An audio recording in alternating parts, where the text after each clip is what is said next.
دیکھیں جی قیامت کے دن کی جو سختیاں ہیں نا، سورہ الحج کے سٹارٹ میں آتا ہے نا، اعوذ باللہ من الشیطان الرجیم بسم اللہ الرحمن الرحیم، پارہ نمبر 17 ہے نا جی. کیا سخت الفاظ ہیں قیامت کے دن کے بارے میں، اتنے سخت الفاظ اور کسی صورت میں نہیں آئے. یا ایھا الناس اتقوا ربکم، اے لوگو ڈر جاؤ اس اللہ سے، اپنے رب سے. ان زلزلۃ الساعۃ شیء عظیم، بے شک قیامت کا زلزلہ بہت بڑی چیز ہے. یوم ترونہا تذہل کل مرضعۃ عما ارضعت، وہ دن وہ ہے کہ جب ہر دودھ پلانے والی اپنے بچے کو بھول جائے گی، چاہے وہ جانور ہے انسان ہے. کتنی محبت ہوتی ہے ماں کو، اللہ فرما رہا ہے بھول جائے گی اپنے شیر خوار کو. وَتَضَعُ كُلُّ ذَاتِ حَمْلٍ حَمْلَهَا، اور جتنی حاملہ ہے اس کا حمل بھی گر جائے گا. وَتَرَى النَّاسَ سُكَارَى، اور تم دیکھو گے کہ لوگ نشے کی حالت میں پھر رہے ہیں. وَمَا هُمْ بِسُكَارَى، حالانکہ وہ نشے کی حالت میں نہیں ہوں گے. وَلَكِنَّ عَذَابَ اللَّهِ شَدِيدٌ، بلکہ اللہ کا عذاب اتنا شدید ہوگا کہ آپ کو لوگ نشے میں نظر آئیں گے. سورہ المزمل میں آتا ہے کہ وہ دن ایسا ہے جو بچوں کو بوڑھا کر دے، غم کے مارے بوڑھے ہو. اور اتنی سختی کے عالم میں جب صحیح مسلم میں آتا ہے کہ 1.25 میل کے فاصلے پہ آگ برسا رہا ہوگا سورج، اور زمین اتنی دہک رہی ہوگی، ایسی صورتحال میں اللہ کے عرش کا سایہ کسی کو نصیب ہو جائے تو وہ آپ سمجھ لیں وہ اسی طریقے سے ہے کہ جیسے سخت گرمیوں کے موسم میں کوئی بندہ اسٹیڈیم میں میچ دیکھنے گیا اور وہ ایئر کنڈیشن والے شیشے والے باکس میں بیٹھا ہوا ہے، بیٹھا وہ بھی میچ دیکھنے ہے اور باہر بھی میچ دیکھنے والے ہیں، لیکن دونوں کی حالت ڈیفرنٹ ہے. اللہ کے عرش کا سایہ تو اسی طریقے سے. پھر آپ کے لیے جو کچھ میدان محشر میں ہو رہا ہے وہ ایک انٹرسٹ اور انجوائمنٹ سے زیادہ کچھ نہیں ہوگا، تکلیف نہیں ہوگی. اور یہ نہ سمجھیے گا کہ یہ کوئی دن ایک آدھ دن ہے. قرآن میں 50,000 سال کا دن ہے سورۃ الحاقہ میں. سر دنیا کی زندگی 60-70 سال، اور وہ صرف قیامت کا دن 50,000 سال کا. ابھی وہ آخرت کا عذاب والا تو معاملہ انفینٹ باقی ہے.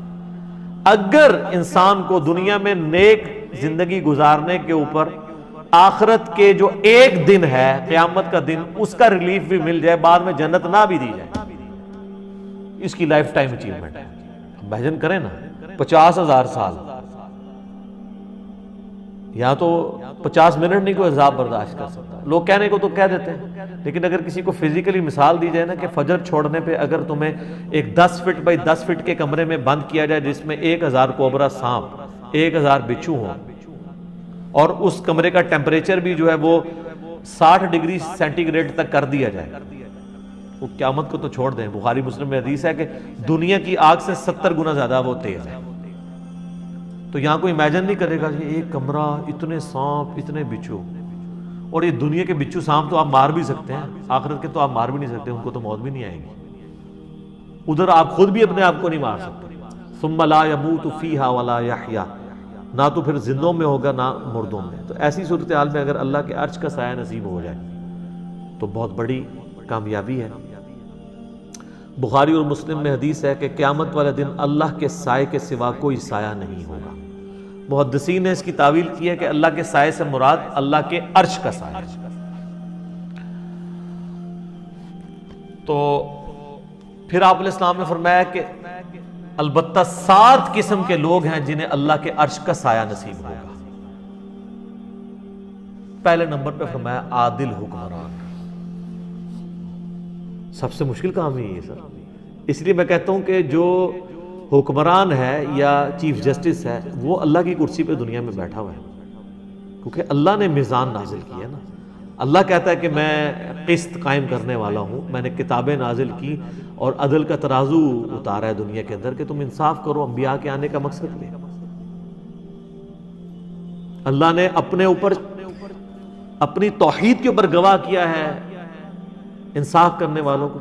وَأُولُو الْعِلْمِ قَائِمًا بِالْقِسْطِ، اہل علم جو انصاف پہ قائم لوگ ہیں، عادل حکمران. چلیں ہم تو اس کیٹیگری میں حکمرانی والے معاملے میں نہیں، لیکن اس کی آپ کورالریز بنائیں گے کہ آپ اگر کسی ایک علاقے کے اوپر آپ کی چھوٹی سی حکمرانی ہے، کونسلر ہیں یا ایم این ہے، تو آپ اپنے اس کے اوپر اگر عدل کرنے والے ہیں، البتہ جج جو ہے نا وہ اس کو پریکٹس کر سکتا ہے کہ وہ انصاف کرے تو قیامت والے دن اللہ کے عرش کا سایہ حاصل کر لے۔ دوسرا فرمایا کہ وہ شخص جس نے جوانی میں عبادت کر لی، توبہ کی روش اختیار کر لی، در جوانی توبہ کردن شیوہ پیغمبری، بڑھاپے میں تو شیر بھی شکار کرنا چھوڑ دیتا ہے، وہ لوگوں کا بچا ہوا شکار کرتا ہے، جوانی کے اندر عبادت کرنا یہ مشکل کام ہے، کیونکہ ماں کہتی ہے میں دودھ نہیں بخشاں گی، باپ کہتا ہے جی تو جوانی کی روک لا لے، داڑھی رکھ لے، کہتے ہیں روک لگا لی ہے، کوئی عورت پردہ شروع کر دے تو اس کو ڈرایا جاتا ہے کہ تجھے رشتہ نہیں ملے گا، اچھا کیا دنیا میں اس طرح تو گزارا کرے گی؟ جوانی میں جو روش اختیار کرے توبہ کی۔ تیسرا فرمایا کہ ایسا شخص جس کا دل مسجد میں اٹک رہا ہو، ایسا اٹکے کہ وہ یعنی مسجد سے نکلے تو گویا جس کو کہتے ہیں نا مچھلی پانی سے نکل آئی ہے، دوبارہ مسجد میں جانے کی کوشش کرے۔ وہ تو بخاری مسلم میں حدیث ہے کہ جو شخص نماز کے انتظار میں بیٹھا ہوتا ہے وہ بھی نماز کے اندر شمار ہوتا ہے، حالانکہ بیٹھا انتظار میں ہے۔ تو مسجد میں جس کا دل اٹک رہا ہو تو اس کو بھی اللہ کے عرش کا سایہ نصیب ہوگا انشاءاللہ۔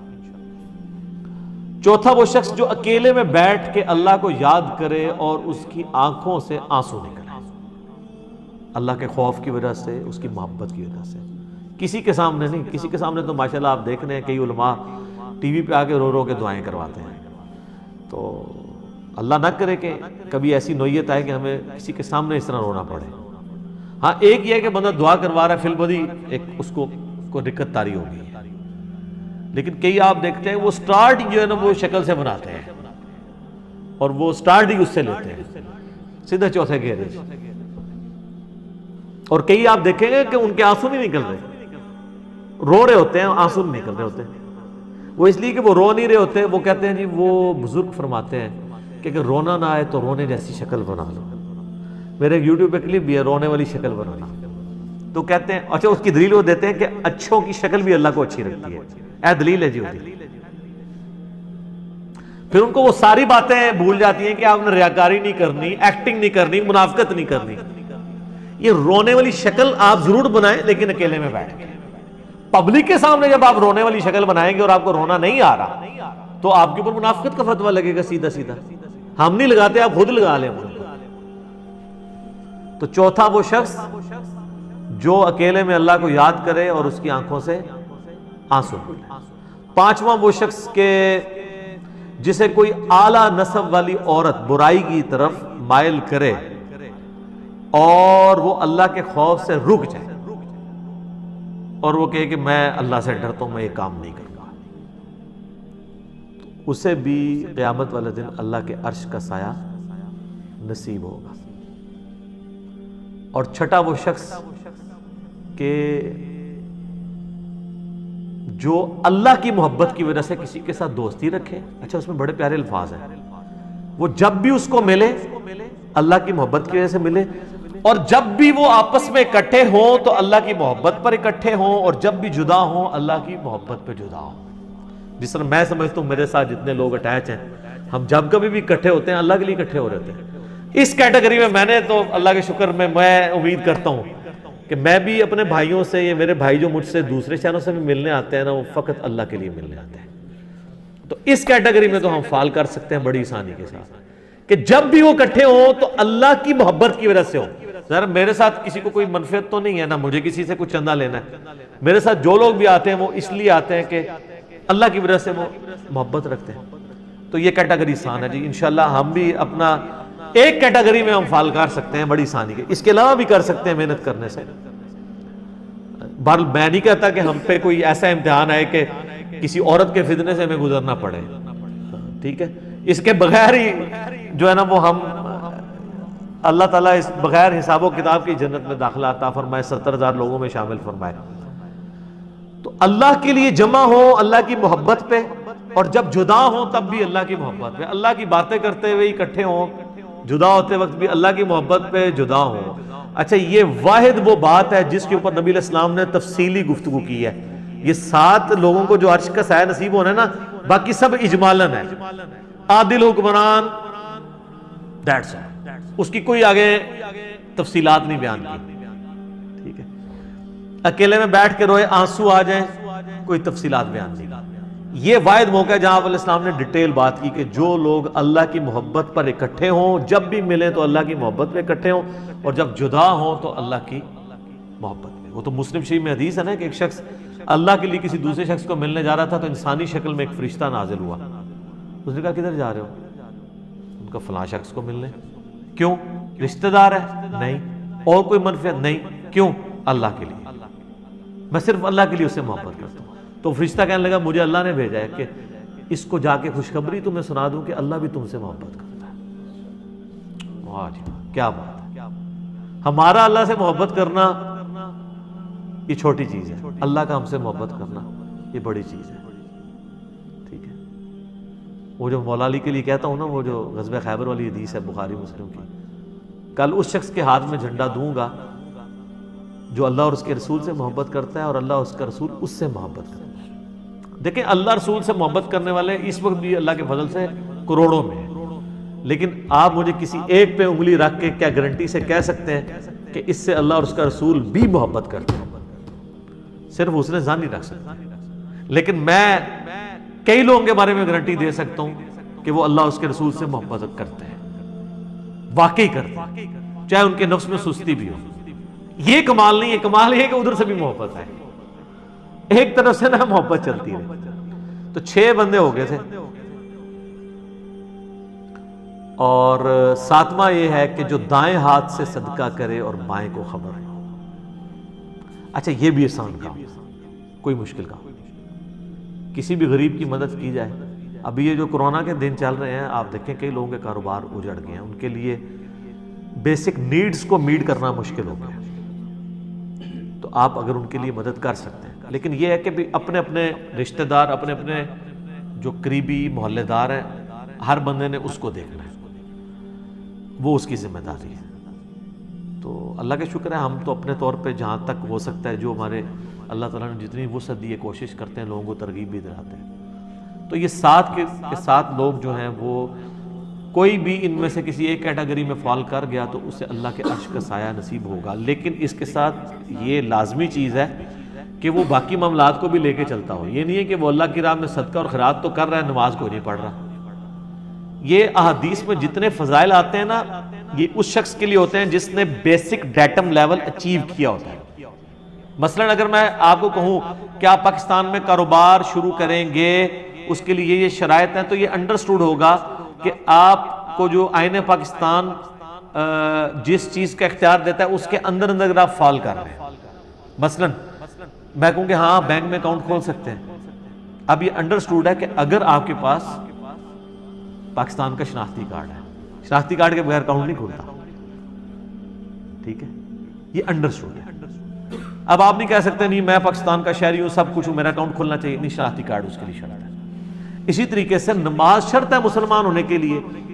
قرآن میں آیا نا منیبین الیہ, اللہ کی طرف رجوع لانے والے بنو, وَأَقِيمُوا الصَّلَاةَ, اور نماز کو قائم رکھو, وَلَا تَكُونُوا مِنَ الْمُشْرِكِينَ, اور مشرکوں میں سے نہ ہو جاؤ. یعنی جو نماز نہیں پڑھتا اللہ کے نزدیک وہ کیا ہے؟ مشرک.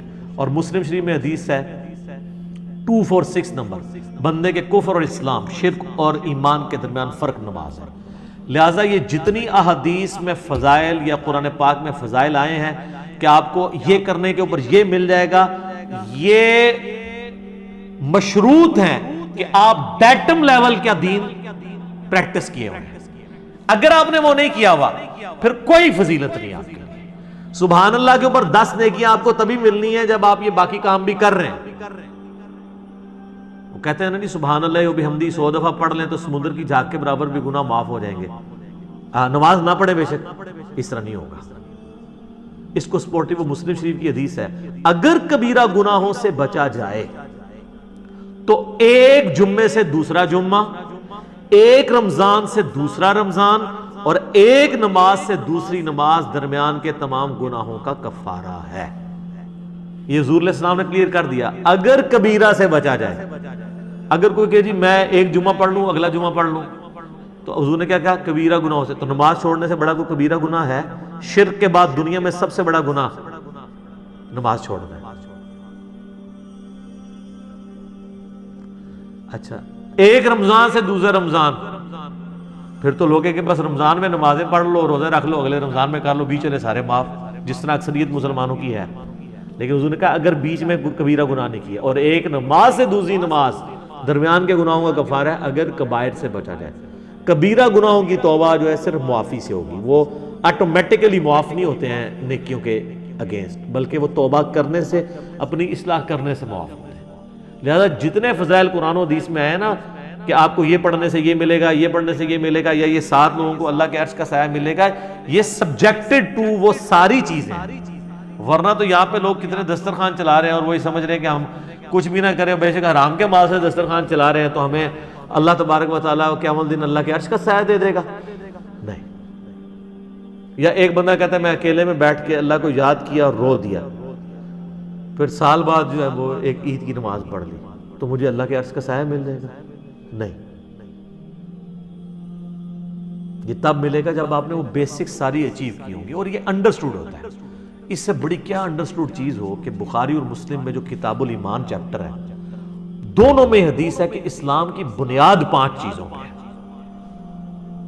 آپ مجھے بتائیں، آپ کہتے ہیں کہ میں نے ایک بلڈنگ کھڑی کی لیکن اس کی بنیاد کوئی،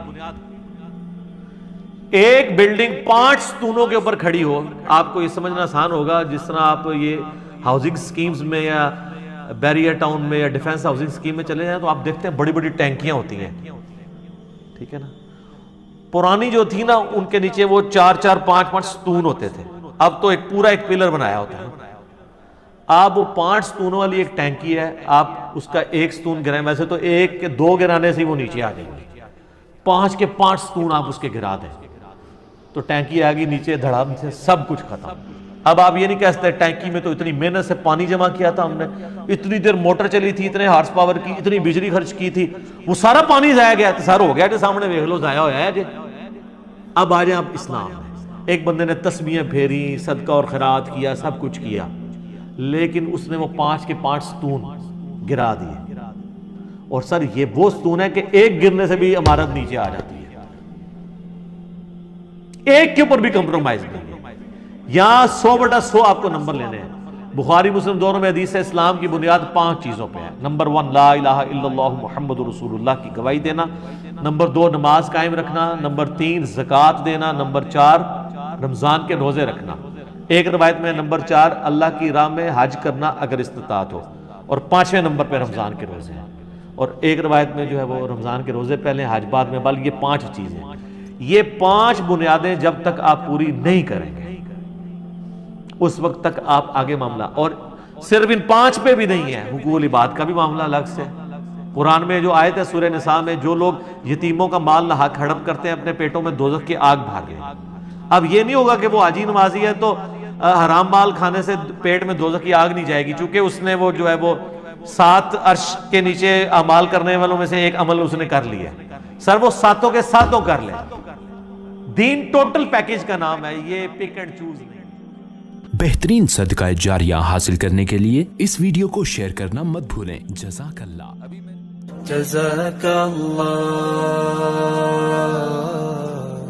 جزاک اللہ، جزاک اللہ، جزاک اللہ.